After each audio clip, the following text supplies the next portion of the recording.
Mais est-ce que vous êtes soldat de métier? Vous avez combattu notamment en Syrie? Voilà, ça c'est.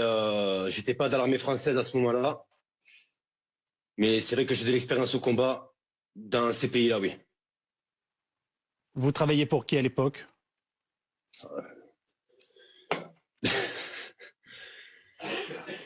Un groupe privé? Voilà, un groupe privé, on va dire. J'ai combattu au sein du YPG. J'ai compris qu'on ne pouvait pas aller plus loin. Vous avez notamment... Voilà. Oui, ce sont les Kurdes. Hein. Vous avez notamment combattu, en tout cas, en Ukraine, à Irpin. Et semble-t-il, ce que vous avez vécu là-bas dépasse absolument tout ce que vous avez pu connaître ailleurs. Est-ce que vous pouvez tout simplement nous expliquer en quelques mots? Ce qui se passe là-bas, en fait, on a revécu concrètement ce que nos aïeuls ont fait en 14-18, c'est-à-dire on part avec peu de munitions, avec peu d'appui aérien, peu d'appui d'artillerie. On est resté bloqué pendant plusieurs semaines dans Irpin.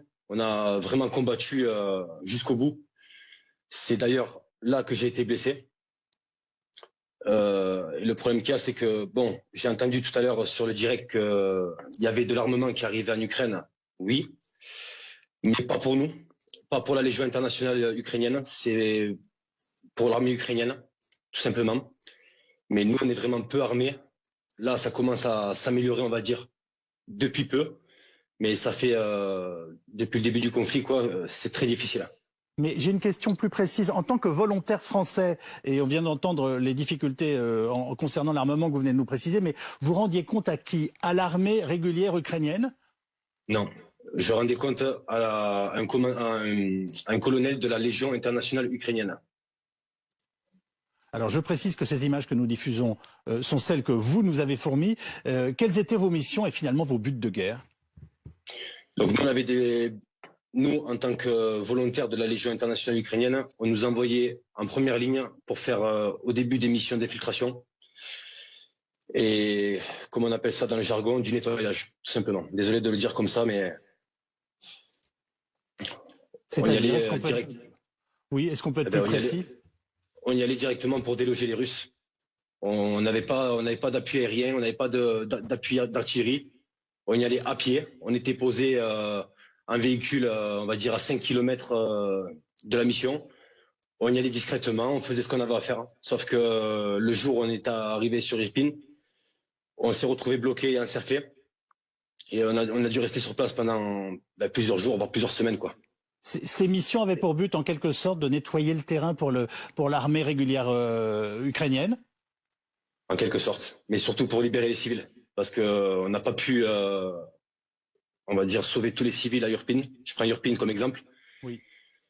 Quand les Russes sont repartis vers le nord de la ville, on a découvert un matin plus de 400 cadavres tout le long de la route.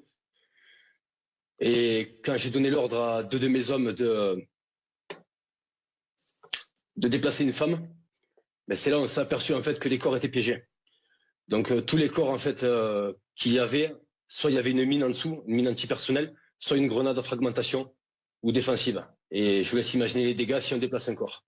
Bien sûr. Sachant que les Russes, ils sont très intelligents, ils ont prévu le coup, ils ont tué tous les chiens de la ville pour pas que les chiens se nourrissent des Maccabées. Est-ce que d'autres Français étaient à vos côtés pour combattre? Dans mon groupe, il y avait un seul Français. Après, c'était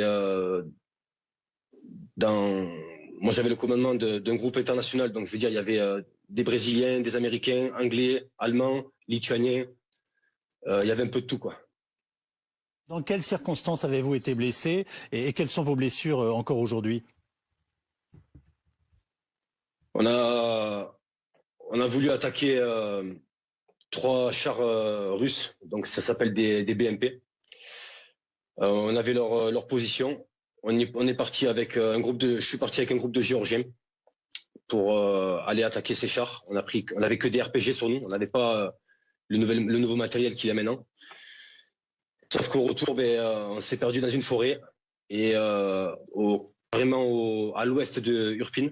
Et on s'est retrouvé en fait, on était 6, on s'est retrouvé complètement encerclés par les Russes et on s'est fait pilonner par des mortiers.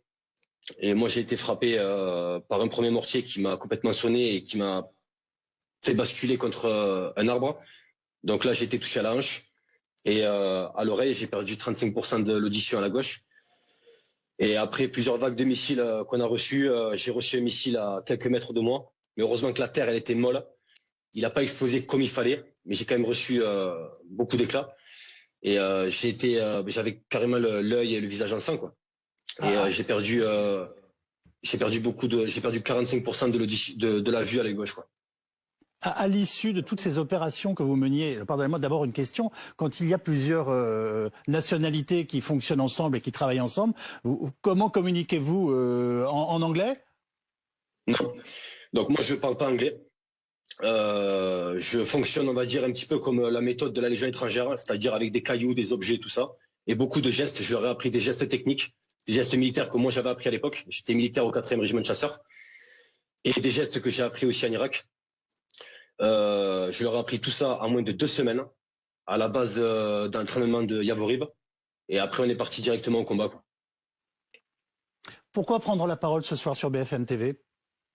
Parce que je veux dire exactement ce qui se passe ici, parce que j'entends beaucoup de on-dit, je regarde beaucoup les infos. Ça m'énerve. Parce que le problème majeur qu'il y a ici, c'est les civils, déjà pour commencer. S'il y aurait un peu plus de soutien humanitaire, ça serait un peu mieux déjà. Moi, j'ai des amis à moi, donc David Levancro, qui a un magasin Stock Choc à Véron, et Mathieu, qui est un ami à moi. Ils font partie de l'association pour humanitaire vers l'Ukraine. Et avec leurs propres moyens et quelques entreprises qu'il y a, ils essayent d'amener un maximum de moyens ici, quoi. Moi, ce que j'ai vu ici, j'ai entendu, je sais pas comment elle s'appelle, la dame à l'antenne, là. Elle disait que ce qui l'a choqué, ce qu'elle se rappelle le plus, c'est une famille qui les a aidés. Ils avaient rien. Moi, je me rappelle des fois quand on partait en mission, on faisait le point dans des endroits un petit peu isolés, mais très pauvres. Les gens, ils nous voyaient, ils venaient vers nous avec des bocaux de café, des petits biscuits secs. Ils avaient que ça, en fait. Mais ils nous donnaient que ça. Et moi, quand je vois ce pays-là, je me dis, mais si la France, ça serait pareil, mais ça se passerait mieux. C'est un pays vraiment soudé. C'est vraiment un pays soudé, l'Ukraine. Je n'ai jamais connu ça, quoi.